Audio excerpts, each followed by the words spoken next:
Boa tarde, pessoal. Então, boa tarde, pessoal. Esse artigo que eu vou apresentar, que é o Reinforcement Learning Based Disease Progression Model for Alzheimer's Disease, que basicamente ele fala sobre a questão do impacto do Alzheimer ao longo do tempo em cada paciente, e ele usa isso, para fazer isso, ele usa aprendizado por reforço.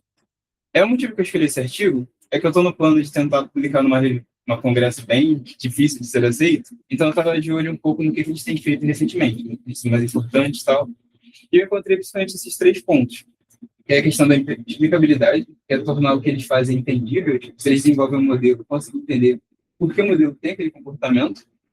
Uma questão de abordagem híbrida, que é misturar estratégias, seja tipo, misturar dados, usar dados de tabela com dados biológicos, ou misturar modelos e tal.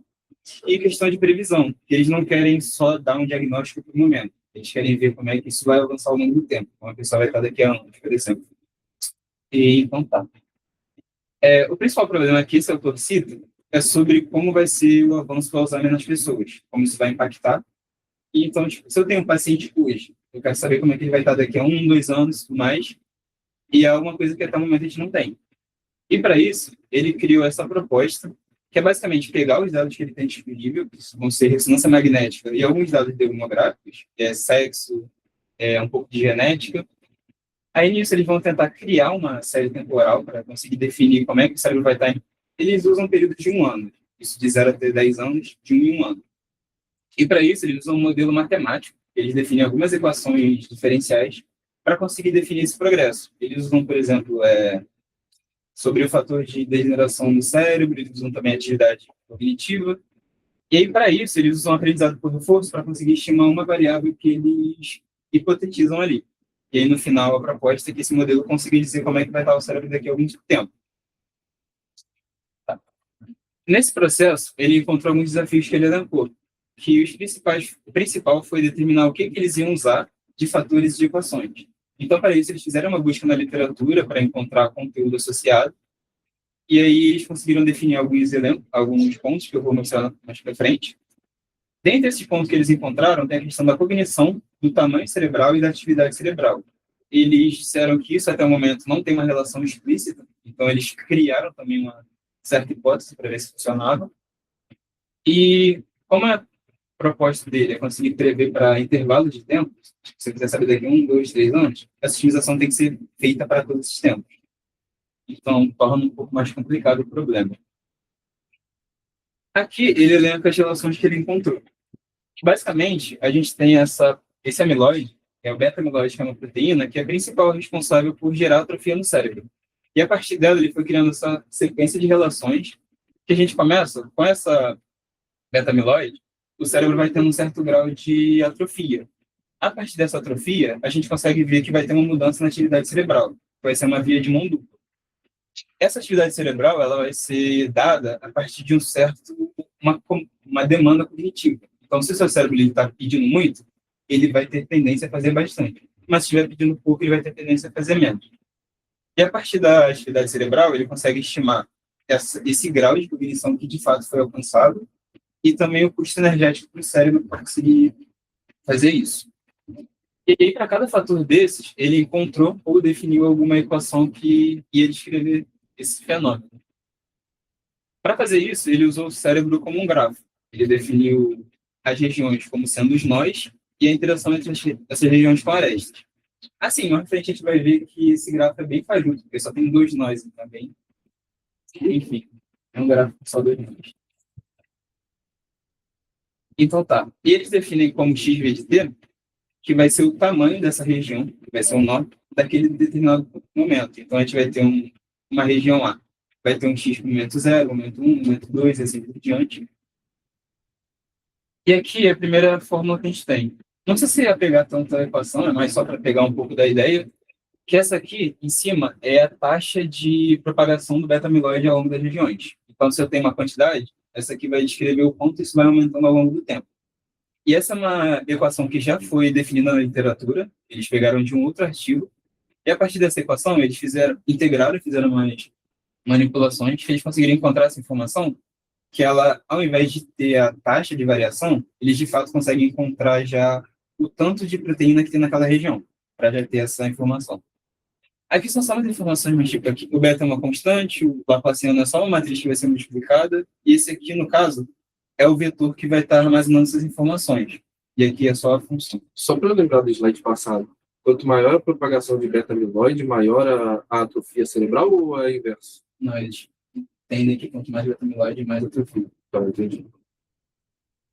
Aí, no caso aqui, é só para visualizar, mas tanto faz. O HL é só uma matriz que vai ser encontrada pelas relações entre o gráfico, que vai ser entre as arestas. Então, por exemplo, isso aqui está indicando que a região 1 ou 2, no caso, que seja tipo 0, 1, 2, 3, tem duas associações. Tipo, não importa muito. E ali, no caso que é um pouco mais importante, que é onde a gente vai ter armazenado o tanto de beta-amiloide em uma região. Então, aqui é um exemplo que eu botei, tipo, 5,1, que são 3 regiões, uma está com 5 gramas, assim, e as outras têm. Então, essa que é a ideia dessa equação. Essa aqui, isso aqui é um pouco que ele hipotetizou, que ele define como custo o total de informação processada no cérebro. E aí, no caso, esse IV é esse total de informação processada por região, que essa aqui é a variável que ele supõe que existe, que ele define na relação dele e que ele quer encontrar através do uso de aprendizado por reforço. E aí, no caso, ele encontra essa relação aqui, que é o total da atividade cerebral, ela vai ser relacionada com o tanto de informação que vai ser processada com o tamanho da região. Porque, assim, ele diz que se eu tenho uma região, eu tenho um total de atividade cerebral. Isso vai ter relação com o tanto de informação e o tamanho. Mas se eu acabo mudando o tamanho, ou seja, por exemplo, se eu perco o tamanho no cérebro, acaba que esse pouco tempo, pouco espaço, ele vai ter que fazer muito mais para conseguir compensar o total. E aí, então, essa aqui é a ideia que ele diz. Tipo, quanto mais atrofia eu tenho, maior vai se tornando a informação processada. E esse a mais acaba também gerando mais atrofia, porque está forçando demais o cérebro. É o que ele diz. É a hipótese. A hipótese dele. No caso, o custo é só o somatório de todas as atividades cerebrais de todas as regiões, então é só somar tudo. E essa aqui é a equação que ele usa para definir essa questão da atrofia, que ele diz que a variação do tamanho do cérebro ela vai ser dada por uma constante multiplicado a propagação do beta-amiloide, que é o DV, e o tanto de informação de atividade cerebral, que é YV. Ele diz que esses dois fatores são os principais para a atrofia. E a partir dessas equações... X é a atrofia. Isso, o X é a atrofia. Vai estar modelando a atrofia em função dessas outras duas variáveis. E aí, no caso, deu para ver que a gente tem algumas constantes ao longo das equações, e essas constantes elas são encontradas a partir desse Z0, que é só um vetor com as informações demográficas. Nesse trabalho, ele só usou o gênero da pessoa e a presença de uma proteína POE4, no caso do genótipo, que se a pessoa tem, ela acaba tendo uma tendência maior a ter o Alzheimer. Então, ele usou essas duas informações para gerar essas quatro constantes para usar nas equações. Partindo para a parte de Reinforcement Learning, as principais coisas que a gente vai ter é a questão do estado atual e as ações que podem ser tomadas. Então, assim, o agente ele vai estar em um estado atual, vai estar numa situação, ele vai tomar uma ação possível e a partir daí ele vai ser ou penalizado ou vai receber uma recompensa e vai entender, tá, eu estou no caminho certo, eu estou no caminho errado. O que ele define como estado atual é dizer, nesse momento o cérebro está com tamanho X. E eu vou ter informação de processamento, informação processada no estado anterior. Então, a partir dessas duas, ele vai tentar dizer o quanto ele mudou na questão da informação processada, que vai ser, no caso, ΔI. E aí, a ação que ele vai tomar é dizer isso. Isso aqui é um negócio que não precisa se tentar, é só entender que tipo, ele está estimando o quanto que vai mudar. A partir de... Aí, no caso, ele faz essas ações com o ambiente. O que temos que botar para o ambiente são só as equações. O modelo ele não tem, de fato, acesso às equações, ele tem acesso aos resultados que saem dessas equações, os valores. E, a partir disso, ele recebe essa recompensa, que, basicamente, é a diferença do... que, no caso, ele vai estimar a informação processada, e, a partir disso, ele vai conseguir, com esse valor, ele vai ter a demanda cognitiva. E ele vai comparar e ver se ficou muito diferente do que ele esperava. Aí, no caso, isso aqui vai estar sendo essa estimativa, e o M é o custo energético. Então, se o modelo encontrar que, se o agente encontrar que o custo energético foi alto, também vai reduzir. Então, a penalidade é aplicada em relação ao custo energético e a diferença da cognição esperada para que o agente consiga encontrar. Aí, a partir desses dois, ele tem esse fator recompensa. Eu dei uma viajada aqui, que é o fator energético. É o custo total. No caso, é só a soma da atividade cerebral em cada região. Tipo, tem atividade cerebral. Perfeito. No caso, tem duas regiões. Sim. Aí, no caso, é só o somatório dessas duas. Das duas regiões. Uhum. Assim, se tivesse mais regiões, seriam todas. Mas aí, o somatório dessas duas, aí gera o custo energético. O que é o CTESC e o CT? Então, o C é a cognição. Fator de cognição, que é uma pontuação que ele dá. O C-teste é o que ele define, que é o ideal, assim, esperado. E o CT é o que ele encontra naquele momento. Cognição. Isso. Isso é baseado em quê? Em dados que ele já tem. Tem alguma escala de respeito? Assim, ele botou como 10, eu acho que tipo, ele deve ter dado uma nota, deve ter normalizado alguma coisa. Vai todo mundo é 10. Então, não, o estado inicial é 10, o maior, e aí ele vai tendo a distribuição para cada amostra que ele teve. Cada um tem suas. Mas assim, a máxima inicial Você é não 10. sabe como ele obteve esse valor. Então, ele disse que ele pegou dos dados, mas eu não sei exatamente qual era a métrica. Eu vou saber isso. Queria saber se ele tirou isso com uma métrica a partir do fMRI ou se é uma escala que a pessoa preenche. Sei lá. Então, eu acho que é o Minimental, só que eu não sei qual seria a métrica dessa daí. 10 é o quê? Aqui eu vejo se eu encontro aqui.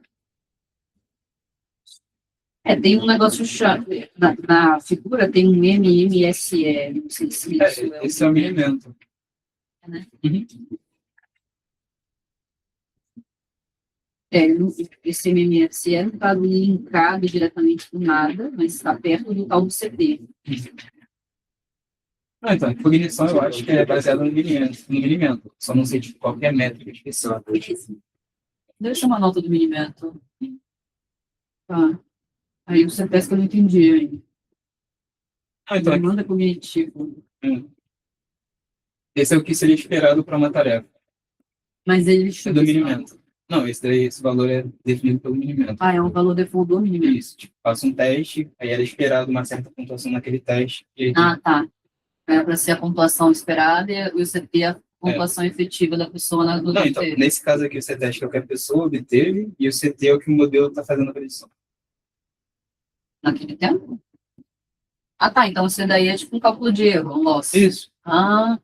Tinha entendido isso. Tá, então o primeiro ali é um cálculo de erro e o M de novo, o que é? É o custo energético total. Que é o quanto de atividade teve no cérebro. E tipo, a atividade cerebral é o Atividade cerebral. pelo fMRI e esse daí é a pontuação. Aí a gente usou isso de alguma forma. Sei lá. Energetic. Tá bom, tô entendendo mais ou menos aqui. Tô um pouco perdida já, muita variável. Quer que volte um pouquinho, só para... Energetic. Tem uma seção de energética do bem, consumo de energia do código de energy consumption. Energy consumption, energy total brain as fontes. Ele dá que é um somatório de um YVT. YVT, por sua vez, é uma outra equação que a gente tinha definido antes e agora não vou.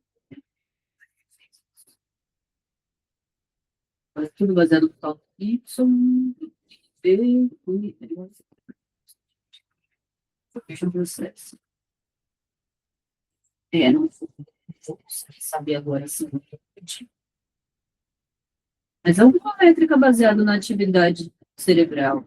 Então, ele está olhando ali um erro, ponderado por um lambda, mais a atividade cerebral. Eu não estou entendendo muito bem ainda, porque pelo que eu entendi, já que é um erro e é um aprendizado por reforço, ele vai passar essa função várias vezes, certo? Existem todos os valores constantes. Não, o CTESC, pelo que o Bruno falou, ele está chutando, né? É o que o modelo está retornando. O CT é o ideal. O CTESC é o de verdade. Então. O CT é que é o que chuta. Não. Não é o CT.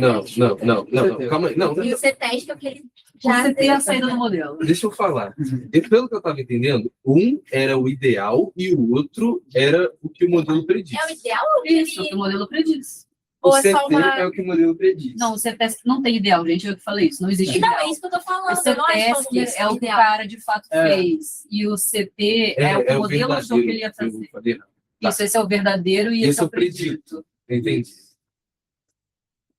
E aí esse é o erro. do Mas aí modelo. só a variação do predito se é o suficiente para fazer o loss? É, porque ele fez. Porque é a única diferença.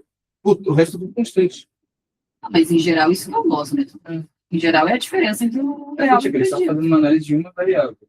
Tipo, só uma coisa. Eu só não entendi porque ele somou no reward, na recompensa, a quantidade de energia, de trabalho do cérebro. Se não me engano, ele diz que é tipo, mais porque o custo não deveria ser tão alto, assim, tipo, isso botou, não lembro agora exatamente. Bom, tudo bem, Mas você explicação.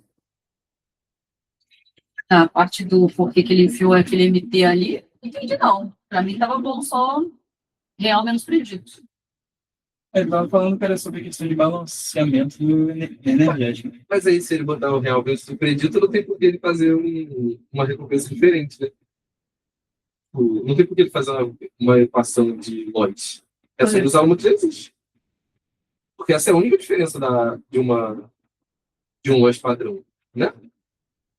Eu acho que essa não é a proposta principal dele. Eu acho que faz parte. Sei lá. Não. Porque a ideia não é pegar um modelo matemático e adicionar o reinforcement learning para poder melhorar. Mas para tentar entender. Tipo, ele queria entender como é que funciona o cérebro. Aí ele simulou essas condições que ele já tinha um pouco. E aí foi questão de coisa para ver se esse algoritmo confirmava. Tipo, nessa parte do custo, eu acho que ele queria seguir que, assim, o corpo ele tem a tendência de reduzir o gasto energético, não quer desperdiçar energia. Eu acho que foi essa a ideia. Para tentar controlar isso, para não deixar de fazer sentido. Entendi. Isso, eu acho. O que ele falou, exato. Eu tô vendo, ó. Política do agente deve balancear o trade-off entre reduzir o mismatch dessas duas variáveis, né? Diminuir o erro, e reduzir o custo MT de suportar a cognição. Não deu nenhuma justificativa de porquê.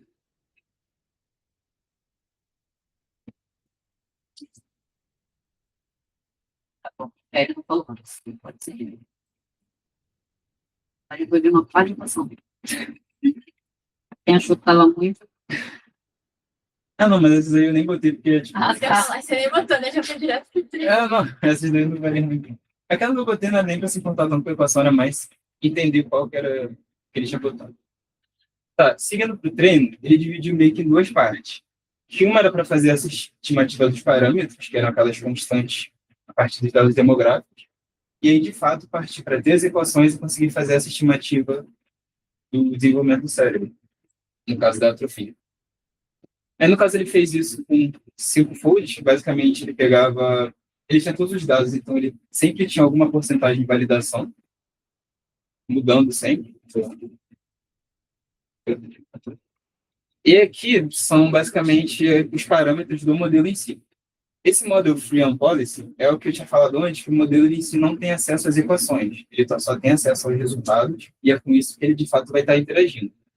Esse TRPO, Trust Region Policy Optimization, é uma política que limita para onde ele pode ir. Tipo, o modelo ele vai ter uma zona de ações que vão, no caso na parte do ajuste, ele vai ter uma zona confiável de ajustes, e é só para esse limite que ele vai ajustar. Porque temos políticas que são um pouco mais agressivas, que você pode só jogar o ajuste para qualquer ponto e vai fazer. No caso, esse KL Divergence é esse fator que permite que a mudança seja só de 1% para ser... Ele, basicamente, o autor queria que fossem ajustes bem cuidadosos. Então, A divergência entre o que tinha e o que mudou tem que ser no máximo 0,0. Só que no caso aqui é dos valores em si, do lado de baixo, você tem que ter mudado. No caso, ele aplica aqui 1 milhão de episódios e batch de 1000. Basicamente, o que são esses episódios são execuções completas do simulador, que é basicamente ele está fazendo do ano 0, tentando predizer até o ano 10 em etapas de um ano. Então, essa predição do ano 0 até o ano 10, que é uma etapa completa, é chamada de episódio. Certo.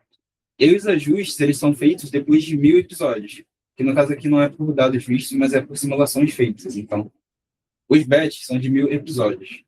Então, tem 1000 episódios, que podem ser execuções bem aleatórias, e aí, no final o modelo vai fazer esse ajuste. No caso, a recompensa, ele botou um limite, no caso, de menos 2000 até 2000. Ele botou essa estimativa generalizada de 0,97, que é um jeito de controlar o modelo a não ser tão imediatista. Um jeito de fazer que o modelo ele olhe para o ganho a longo prazo. Tipo, se o modelo errar um pouco agora, não vai ter tanta importância desde que ele acerte ao final do tempo. E para isso, ele usou uma rede neural básica, uma MLP com 2 camadas com 32 neurônios. E para estimar um parâmetro lambda, e qual seria a informação processada inicial, ele usou o grid search para ver qual que era o melhor valor dessa busca. Porque como é uma variável que ele usou de hipótese, ele precisava de valor de partida. Aqui são os dados que ele usou. No caso, ele fez em 2 partes. Fantástico. Ele usou dados sintéticos e pegou amostras do ADNI. Esses dados sintéticos, ele não falou muito bem como ele gerou, mas eu acho que ele gerou com as próprias equações, que ele só queria ver se as equações faziam sentido nela, se elas geravam resultados e era possível voltar esses resultados, para ver se era consistente. E aí depois que de fato para o treino que ele foi para o ADNI. Sabia que essa reação, por isso eu falei lixo logo, é a primeira coisa que apareceu. Caraca, não, gente, calma, é um artigo do Neurips. Então. A gente não está entendendo alguma coisa. E aí tinham 160 indivíduos e o grafo ele só usou 2 nós, que é do hipocampo e o córtex pré-frontal. Ele só usou essas 2 regiões para fazer essa análise. Não, parou. Não. Não, calma. O cara fez um grafo de 2 nós com 200 dados sintéticos. Não, calma. Pelo que eu estou entendendo, os dados sintéticos é só para teste de hipótese. Tipo, isso não serve para nada, é só para falar. Esse modelo roda. O treinamento E os 2 grafos, eu estou entendendo porque são as partes que mais impactam na hora de diagnosticar Alzheimer. Tipo, existe realmente a necessidade de fazer um grafo que corresponde a todas as áreas do cérebro? Existe necessidade de fazer um grafo sobre 2 nós? Não, mas assim, né, é um trade-off. Eu achei meio esquisito, mas vamos lá, vamos fingir que a gente. Vamos supor que a gente que não está entendendo. É porque assim, o ruim é que a proposta dele é tentar entender o cérebro. Ele sabota doido. Calma, a gente vai deixar para dar conta na cabeça. No final. Tá, vamos lá. No caso do treinamento foi isso. E aí, indo para os resultados, a avaliação que ele fez a parte. Então, ele tinha os dados do treino e ele separou bem os dados para treino e validação e os dados para teste. No treino, ele tem a parte de estimação dos parâmetros, que é para definir aquelas constantes. E na parte do teste, ele só tem aplicação. Ele já não ajusta nada, de fato, só testa.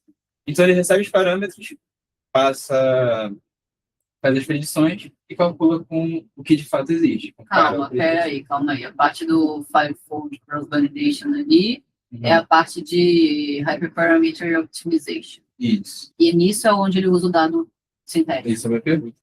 Não, ele usa a linha ali. O dado sintético ele usa de início só para validar o modelo. Tipo, treinamento efetivo é com ADNI. É tipo bem... Eu não entendi ainda como é que Foi o que eu falei, é só para testar se a hipótese funciona. Mas ele não gerou o dado a partir da própria equação? Eu também entendi isso. Ele não explicou por que. Chaves comprando churros. Tá aqui meu modelo, funciona seu. Seu modelo.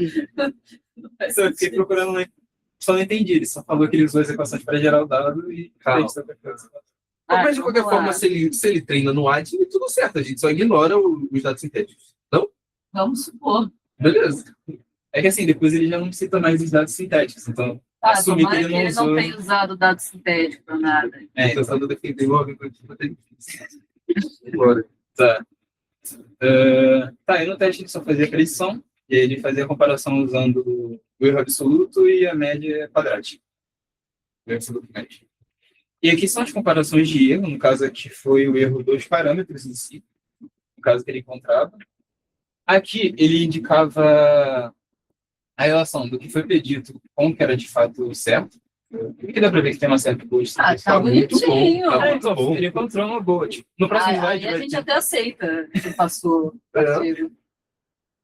Tá. Ali foi meio que um padrão que ele encontrou de queda de acordo com as classes na última imagem. Então, tipo, dá para ver que o CN, tão saudável, tem um decaimento um pouco menor que tipo, o LMCI, que já está bem. Caimento cognitivo, né? Isso. Ah, mas aquele gráfico C ali está sendo feito com base no verdadeiro positivo. Não, isso aí foi só a predição. No caso, tipo, só o que o modelo disse, ele pegou tipo, uma média e faltou um comportamento esperado para cada classe. Olha a predição. Tipo, o que o modelo encontrou de média nisso. Ah, tudo bem. É porque ele tentou predizer a pontuação de cognição, isso? Uhum. Então ele predizia a informação processada e com isso calculou isso. Uhum.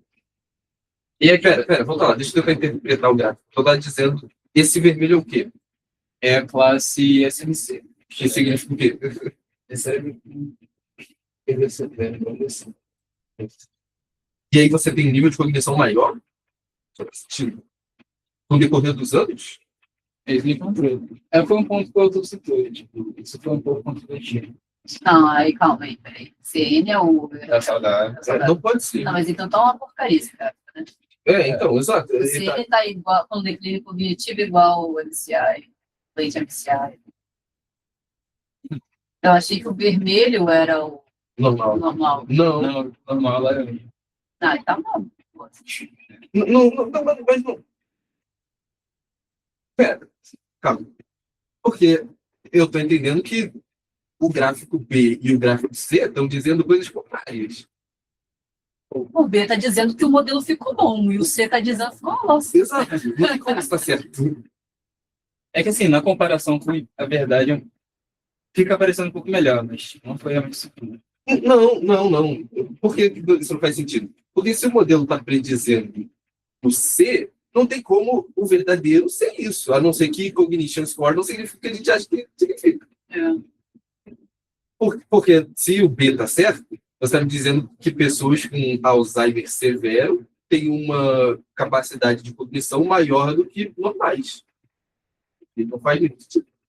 Então, o que está faltando, na verdade, é ver o gráfico C gerado a partir dos dados ground truth, né? Para fazer a vai bem, isso aqui vai não lá. fala.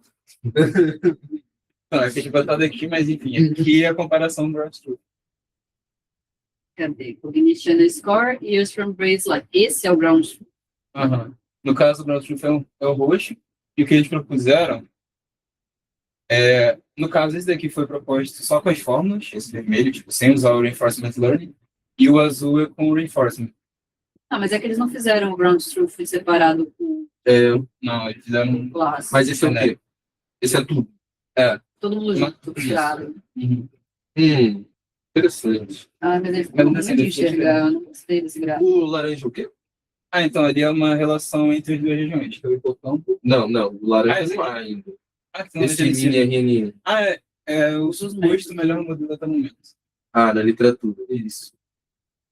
E o deles é o vermelho.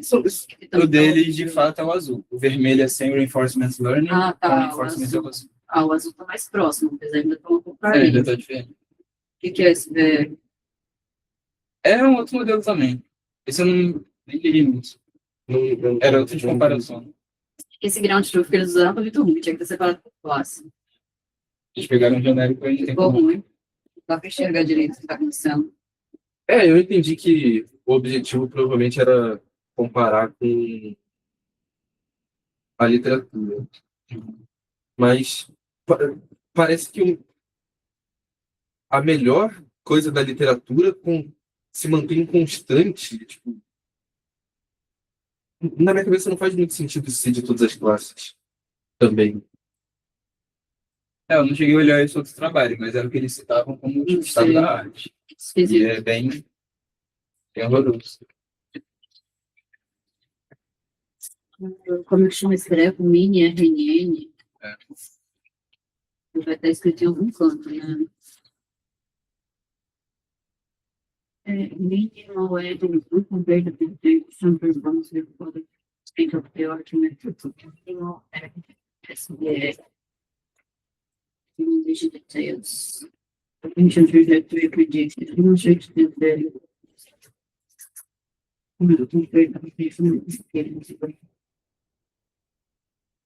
Não deram muitos detalhes sobre o que é o mini Ele só realmente citou os dois. Ele disse que são modelos de benchmark.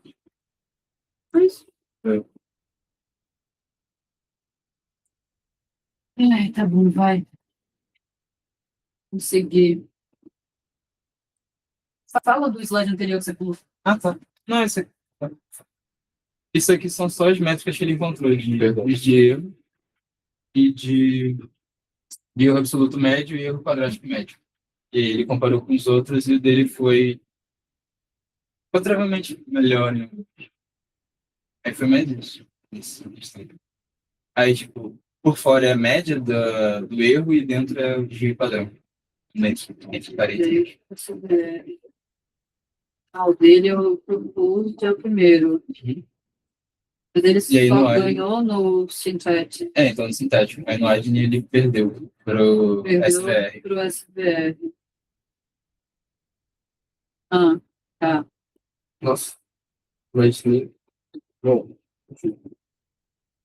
E, enfim, aqui no BIC é a relação que ele encontra essas duas regiões, entre o hipocampo e o córtex pré-frontal. Que basicamente ele encontra que aqui, ó, na esquerda a gente tem a informação processada, que dá para ver que ao longo do tempo o hipocampo vai caindo bastante e o córtex pré-frontal ele vai tendo crescimento depois começa a cair. E ele diz que tem uma relação de compensação nisso quando você vai olhar para a atividade cerebral. Conforme ele vê que no final o córtex pré-frontal está começando a cair também, o hipocampo tenta voltar a crescer a atividade cerebral para compensar isso. Tenta aumentar para compensar. Aí foi essa conclusão que ele deu. Que aí ele disse que isso é de acordo com o que é encontrado na literatura. Essa relação de compensação. Me ajuda a lembrar que minhas aulas de estatística, quando está contornado assim, o maior contorno significa um desvio padrão maior? Em geral, é um dos padrões. Só- Ele não reporta em formato de tabela os valores do A, né? Igual na tabela anterior. Só se tivesse uma... Bom, talvez ele só não reportou uma média de fold. Porque está tudo com desvio padrão bem alto, enquanto que o mini RNN, que parece ser um modelo que está muito bom, literalmente não tem nada.